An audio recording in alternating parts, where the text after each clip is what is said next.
Ce soir, Geshe-la va parler des terres et des chemins.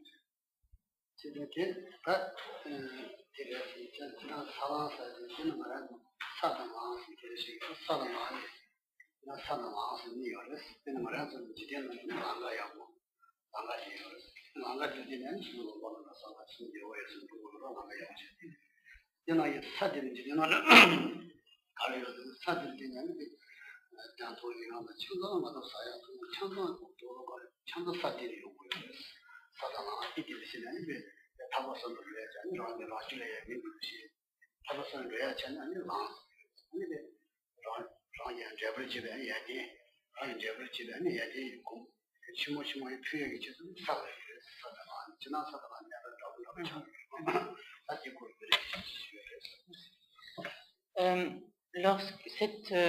appellation des terres et des chemins est donnée donc aux aspects du Dharma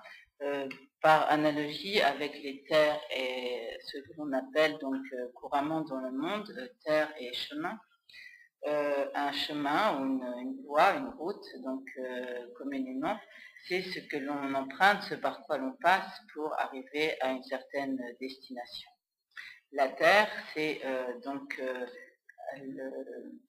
la base à partir de laquelle vont pousser des moissons et donc grâce à laquelle nous allons pouvoir obtenir des récoltes, donc récolter les fruits de ce que l'on a semé. Donc par analogie avec cette terre et ces chemins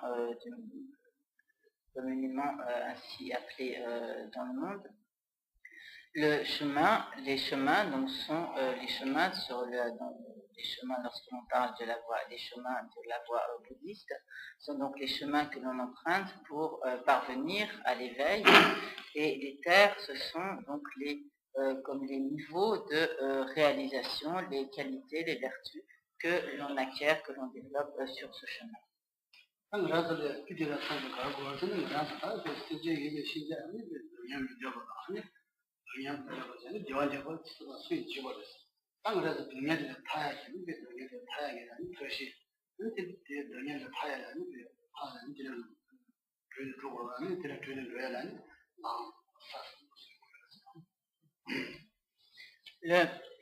De manière générale, tous les êtres vivants fuient la souffrance et souhaitent obtenir le bonheur. Et ces chemins empruntés donc par les pratiquants et ces terres sur lesquelles s'appuient donc les pratiquants, ce sont les chemins et les terres qui permettent d'obtenir à cette libération de la souffrance que les êtres fuient et à ce bonheur auquel les êtres aspirent.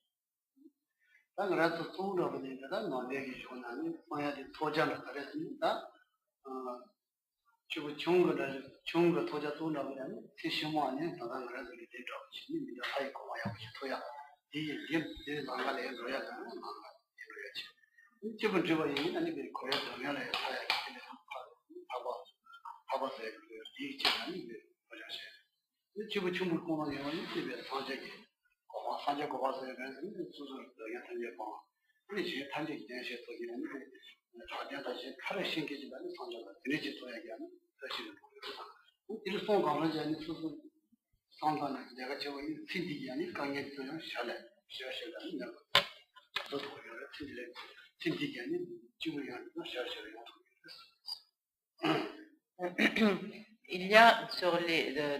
comme les terres et les chemins empruntés par le pratiquant bouddhiste, en fait, comme trois destinations, trois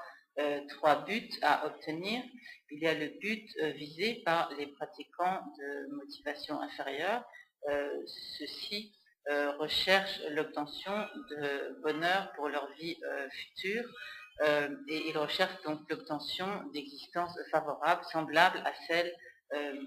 donc lorsqu'on est un être humain dans cette vie, donc on recherche l'obtention d'une vie, d'un support favorable semblable à celui que l'on a à présent pour les existences futures. Le but recherché par les pratiquants de motivation intermédiaire est la totale libération du cycle des existences. En effet, ils prennent conscience du fait que le cycle des existences dans son ensemble est de la nature de la souffrance, et de ce fait ils développent leur renoncement au cycle des existences, se détournant totalement de tous les bonheurs du cycle des existences. Ils aspirent donc,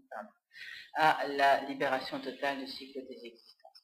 Les pratiquants de motivation ou de capacité supérieure prennent conscience du fait que non seulement eux-mêmes, mais également tous les autres êtres sont soumis à la souffrance et qu'ils ont donc les mêmes aspirations qu'eux. Et de ce fait, donc, ils souhaitent libérer tous les autres êtres de leur souffrance, et pour cela, souhaite obtenir la perfection de l'état de Bouddha, ou cet état où est obtenue donc la perfection ultime pour soi-même et pour autrui. Mais lorsque l'on aspire à l'une ou l'autre de ces obtentions, tout comme tout naturellement, sans avoir à les rechercher plus particulièrement, on accomplit simultanément le bonheur et le bien-être de l'existence présente comme bienfait annexe.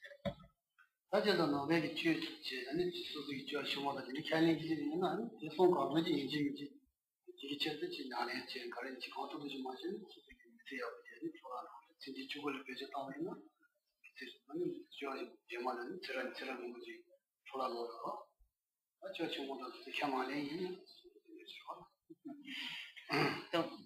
si l'on est convaincu de l'existence de naissances passées et futures, à ce moment-là, on pourra vraiment s'engager à la pratique avec donc l'aspiration à obtenir l'un ou l'autre de ces trois résultats en empruntant l'un de ces chemins. Et donc de cette manière, on se détournera de la recherche du bonheur exclusif de cette existence présente, et on pourra donc accomplir les causes qui nous permettront d'obtenir les buts que l'on s'est fixés. En dehors de cela, si l'on ne fait que rechercher les bonheurs de l'existence présente sans aspirer donc à autre chose, il sera très difficile d'accumuler des causes favorables pour nos existences futures, et l'on risque fort d'avoir ensuite beaucoup de mal à retrouver une telle existence favorable qui nous permette ensuite de progresser sur le chemin.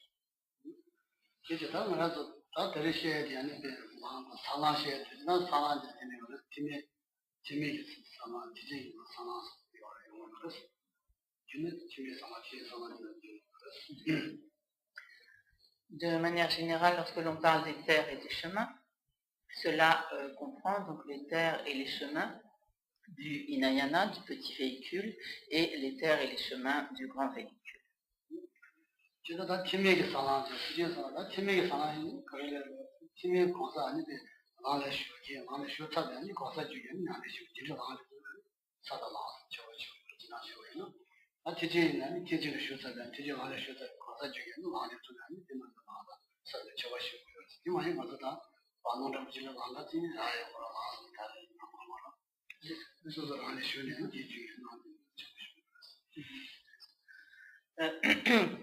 Donc à partir du moment où un individu s'est engagé sur la voie du petit véhicule, alors à ce moment-là, il s'engage sur les terres et les chemins du petit véhicule.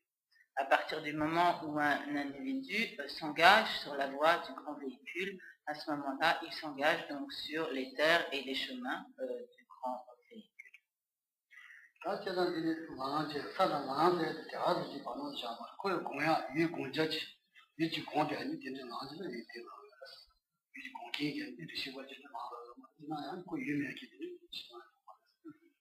Donc nous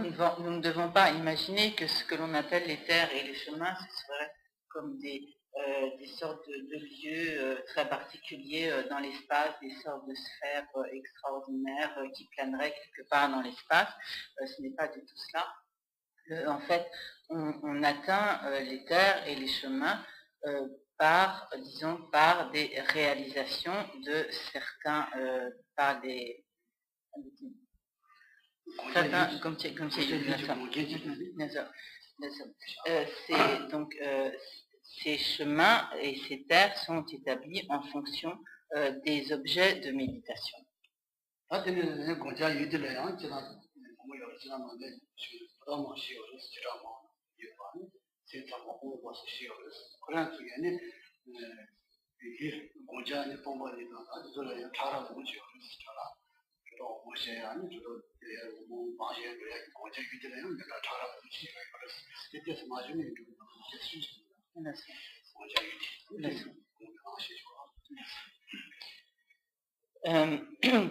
Il y a de très nombreux,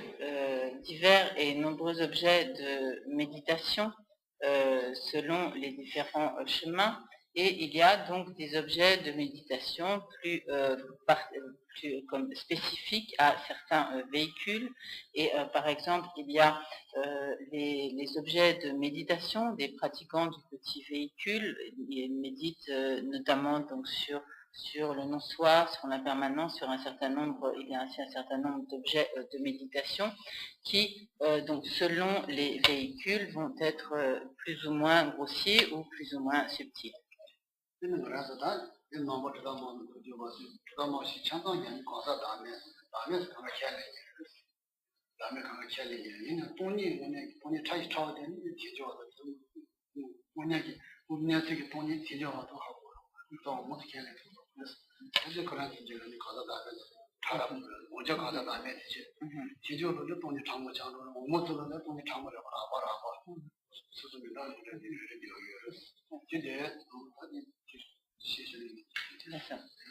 Et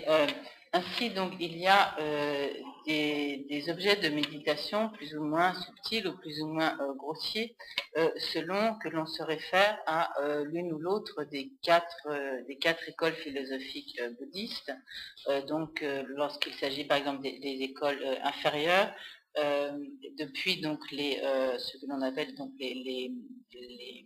Vaibhashika, les Sautrantika, les Chittamatrines, et ensuite les Madhyamika. Et parmi les Madhyamika, donc il y a également deux écoles. Donc il y a l'école des Svatantrika Madhyamika et l'école des Prasangika Madhyamika.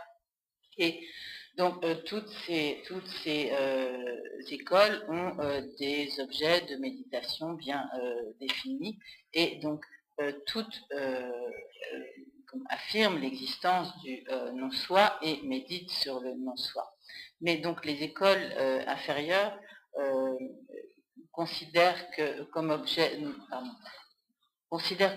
méditation le non-soi de la personne, et ne reconnaissent pas la vacuité et ne considèrent pas donc ce qui est appelé donc la vacuité comme un objet de méditation. Seul, Tony Gomchei Yu Jimbate, et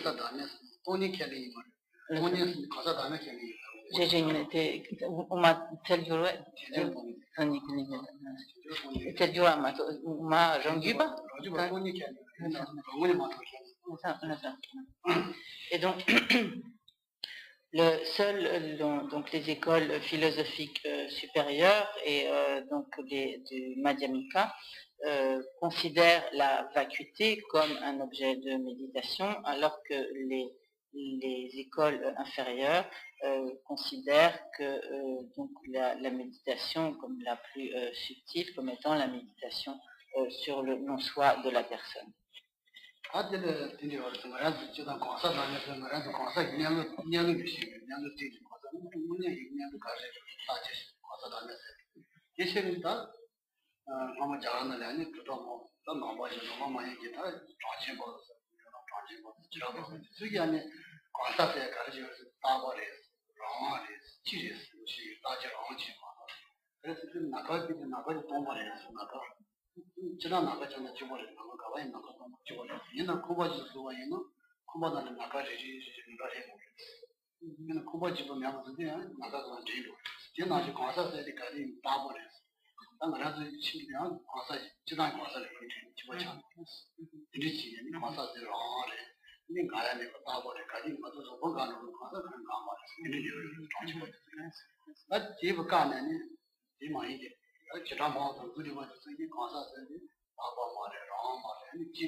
Par exemple, pour les deux premières écoles philosophiques du bouddhisme, donc l'école des Chetamawa, en sanskrit, pardon, des Vaibhashika et des Sautrantika, donc le principal objet de méditation est le non-soi de la personne. Comment en vient-on à établir le non-soi de la personne? C'est en méditant, en réfléchissant sur le mode d'existence de la personne. Et donc les écoles philosophiques, donc principalement hindouistes, préexistantes au bouddhisme, affirmaient l'existence d'un soi permanent, unique et indépendant, et donc qui a été, et ces affirmations ont été remises en question donc, par les philosophes bouddhistes qui ont abouti donc à l'établissement du non-soi de la personne. En effet, donc pour ces systèmes philosophiques non bouddhistes, le soi, la personne, l'individu est permanent. Et il compare cela, par exemple, à la manière dont on conçoit l'espace. Donc de manière générale, s'il n'y a aucun objet, s'il n'y a rien dans l'espace, l'espace est comme unique, il est un totalement indivisible, et comme indivisible. Et si l'on place et l'on construit une maison au milieu de cette globalité d'espace, alors au milieu de cette globalité d'espace, il se trouve une portion, il va se trouver à l'intérieur de la maison une portion d'espace qui néanmoins fait partie du tout et qui est une portion de l'espace. Et si la maison vient à être détruite, à ce moment-là, cette portion d'espace retourne, disons, à l'espace dans sa globalité. Et donc certains de ces systèmes philosophiques non bouddhistes considèrent que le jeu, donc l'individu est permanent, unique et indépendant, un peu de la même façon. En l'occurrence, il s'agit en particulier des affirmations de l'école des Samkhya qui considèrent que chaque individualité est en fait comme une partie d'un tout, et que donc l'individu lui-même est quelque chose de permanent, et que lorsque la vie d'un individu prend fin, donc comme sa conscience, son âme, son esprit va se fondre à nouveau dans cette globalité, dans ce tout permanent. Et donc par opposition à ces affirmations de ces systèmes philosophiques non bouddhistes, les écoles philosophiques du bouddhisme, et en particulier les écoles dites inférieures, ont affirmé ont affirmé le non-soi de la personne, et par ce non-soi de la personne, ils affirment donc un non-soi un non-soi qui est donc une réfutation d'un soi permanent, unique et indépendant, donc affirmant donc que le soi de la personne n'est ni qu'il est dépourvu d'existence permanente, unique et indépendante.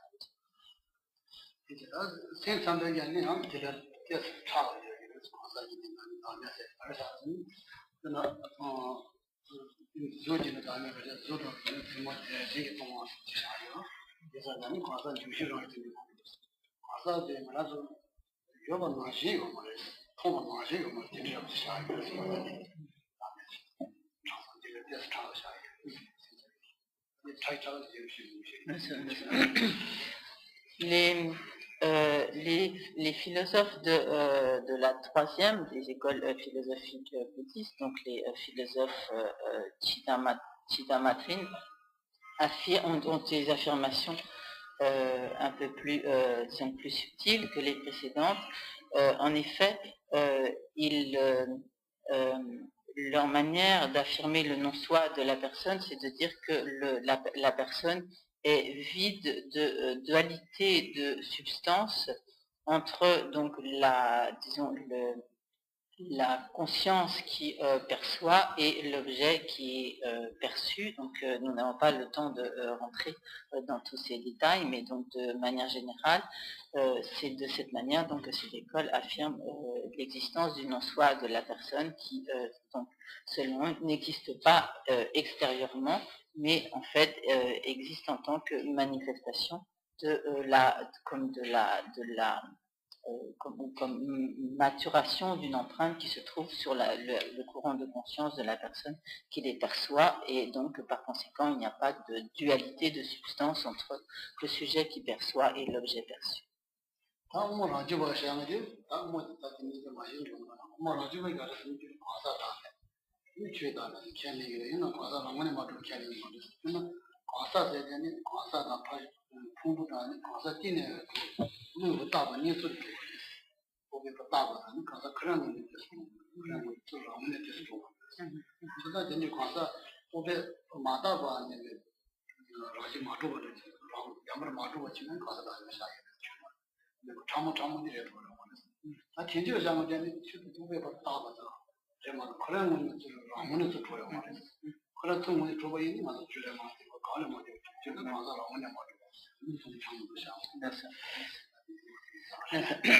Et ensuite, donc les vues philosophiques des écoles supérieures du bouddhisme sont donc encore plus subtiles en ce qui concerne donc le non-soi de la personne et ce qu'ils appellent la vacuité. En effet, donc la première des écoles Madhyamika, donc l'école des Svatantrika Madhyamika, considère que donc l'individu existe de par il considère donc que l'individu n'existe pas réellement, et cela donc en commun avec les philosophes Prasangika Madhyamika, donc de l'école supérieure du bouddhisme. Donc en cela, ils sont donc appelés philosophes Madhyamika, puisqu'ils affirment que les phénomènes n'existent pas réellement, mais selon eux, donc les phénomènes existent à la fois avec des caractéristiques propres, c'est-à-dire que d'une part, ils existent d'une certaine manière de leur propre côté, et ils existent également par la désignation, par la dénomination. Donc pour ce système philosophique, les phénomènes sont à la fois dépendants de leur caractère. Ils existent à la fois en fonction de leurs caractéristiques propres et de la désignation, de la dénomination qui leur est imputée. Pour les philosophes Prasangika Madhyamika, qui est donc l'école qui a les affirmations les plus subtiles concernant le non-soi, il n'y a aucun phénomène qui puisse exister de son propre côté, avec des caractéristiques propres de manière donc intrinsèque, et les phénomènes existent seulement en tant que désignation, en tant que dénomination effectuée par la conscience sur une base de désignation.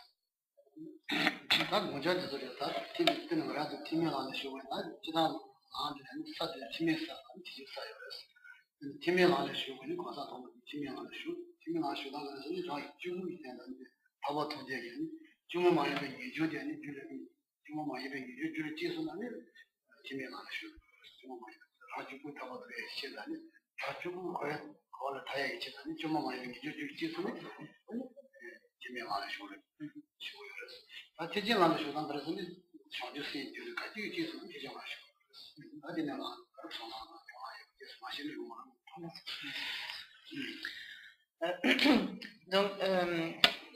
qu'est-ce qui va faire donc qu'un individu va s'engager donc sur les terres et les chemins du petit véhicule c'est donc le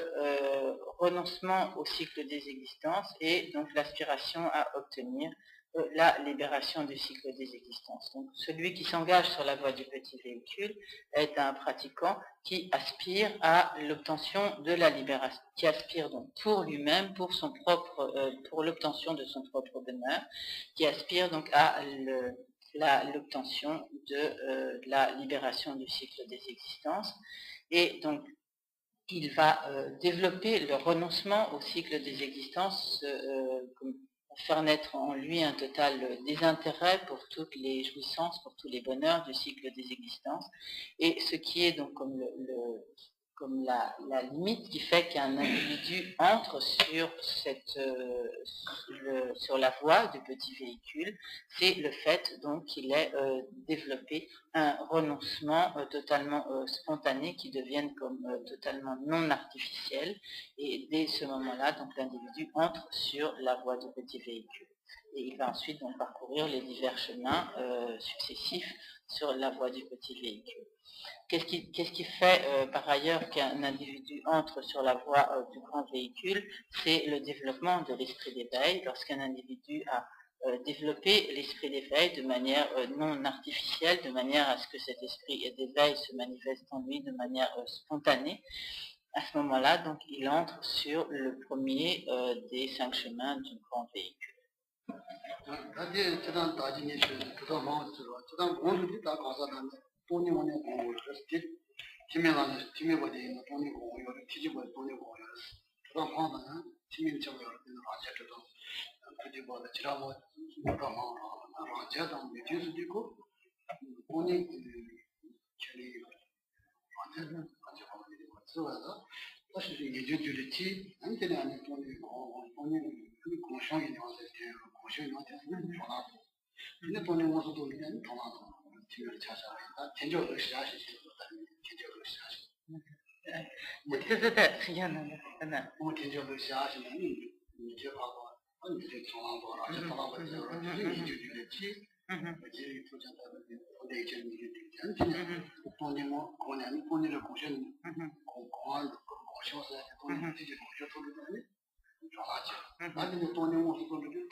Tout d'abord, nous avons parlé ici des points de vue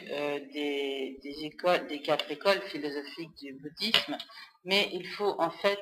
faire une différence entre ce que l'on appelle donc les philosophes du petit véhicule, comme par exemple donc les philosophes des systèmes Vaibhashika et des systèmes Sautrantika sont ce qu'on appelle donc des philosophes du petit véhicule. Mais il n'empêche donc que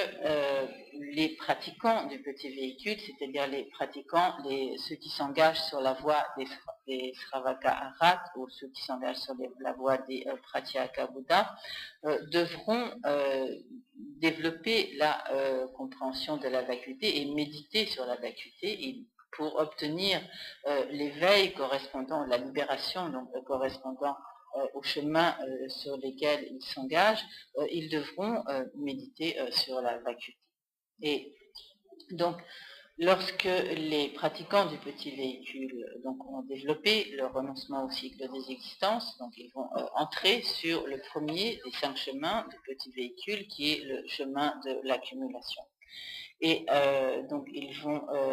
s'engager dans des pratiques d'accumulation de mérite, de sagesse et méditer sur la vacuité. Et lorsqu'ils vont donc par toutes ces accumulations et ces méditations, ils arriveront à un moment où ils vont parvenir à ce qui est appelé la sagesse issue de la méditation. Et lorsqu'ils vont, excusez-moi, ils vont arriver à un moment où ils parviendront à la sagesse issue de la méditation, méditation ayant pour objet la vacuité, et lorsqu'ils parviendront donc à cette réalisation de la sagesse issue de la méditation sur la vacuité, à ce moment-là, ils entreront sur le deuxième des 5 chemins du petit véhicule, qui est donc le chemin de la préparation.